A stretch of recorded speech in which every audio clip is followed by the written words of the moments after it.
So it's no surprise that sim racing's popularity grew exponentially since the pandemic, and more companies are coming out with their own variants of sim gears. We're talking about wheelbases, pedals, shifters, handbrakes, and not to mention the ridiculous amount of wheels that exist right now.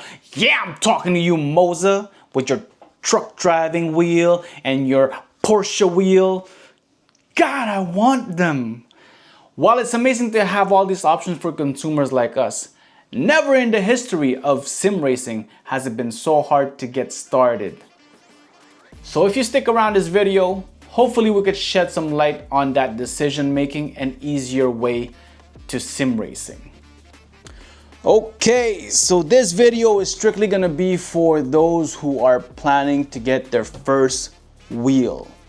They want to dip their toes into the sim racing world. They want to get a taste of that sim juice so you can feel it running through your veins. High octane, please.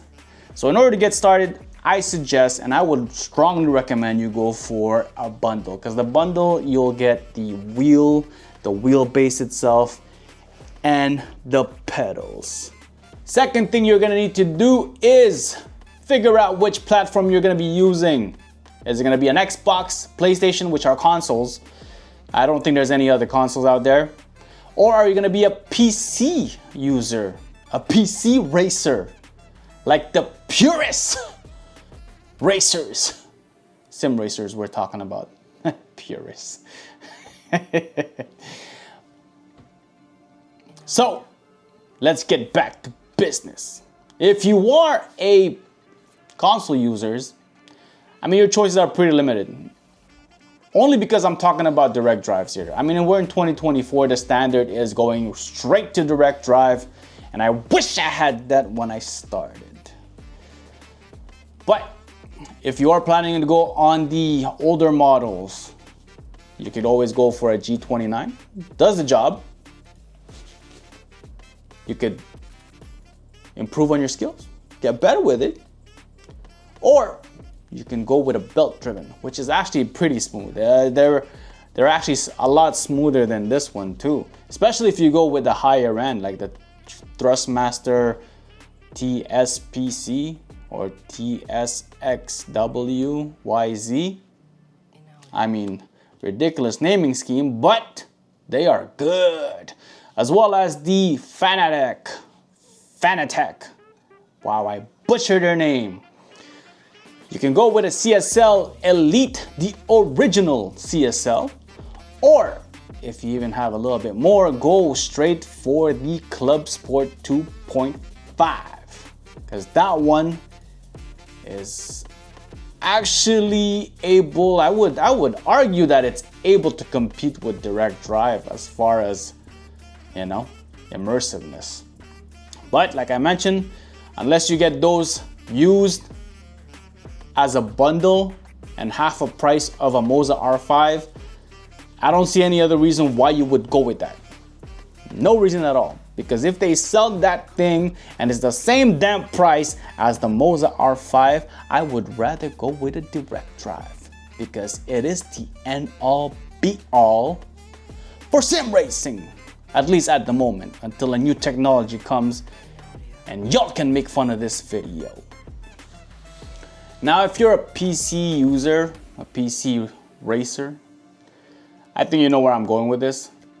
I don't think there's any other bundle out there that could compete with this one, at least for entry level. And I think it is the king of kings in entry level as your first unit. And that is the Moza R5. That thing is probably the best bang for your buck. Buck for your money, your moolah. Right? Can't talk right now. Don't know why I'm losing my words. I'm going crazy in here because I've done this like 15 times now and I still can't get it right. Anyways, the reason why I'm saying go with the Moza R5 is because it's pretty much future proof, at least for a good 4 or 5 years, until you get really good at sim racing and you wanna change. Unless you're somebody that's racing every single day, then obviously you're gonna wanna upgrade in a year after that, maybe even less. But nonetheless, it is the best wheel to start with, just because it has interchangeable. You could remove the wheel and go for another wheel. Now, I'm not trying to say to do that, because sometimes it's only 5.5 Newton meters of force feedback. So if you use a heavier wheel, technically you're kind of like reducing the power of it, because the wheel just filters out that power. It's too heavy for the motor to. Anyways, I'm not a technical guy. I'm not about to explain you this damn thing, okay? But yes, go with the Moza R5 bundle if you are starting out. You'll get the wheel, the wheelbase, as well as the pedal. The only thing though is you're not getting a clutch with that pedals.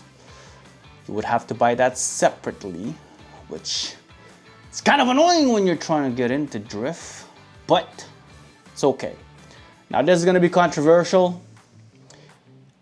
If you are starting off, it's safe for me to assume that you are going to be using a desk, so you're probably going to be a desk racer. And if you are, I don't suggest you get the brake kit. Not because it's not good. I'm sure it's even better with the brake kit.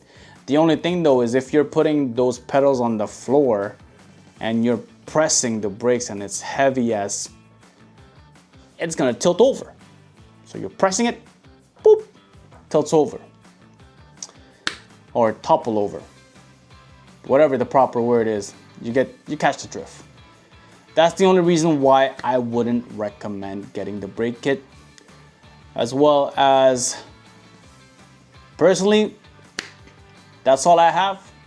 Get the R5. I wouldn't even recommend any other bundle, because there's really nothing out there right now, that I know of at least, that's worth it. But, you know, I think the R5 proved itself. But anyways, what the hell do I know? You spend your money the way you want to spend it. This was just a suggestion. I'm not even a real sim racer. I just pretend. Oh, God, I wish I was Takumi.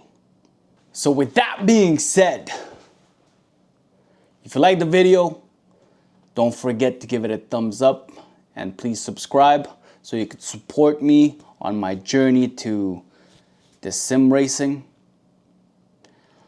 If you didn't like it, feel free to click that thumbs down twice, and we can always part ways as friends.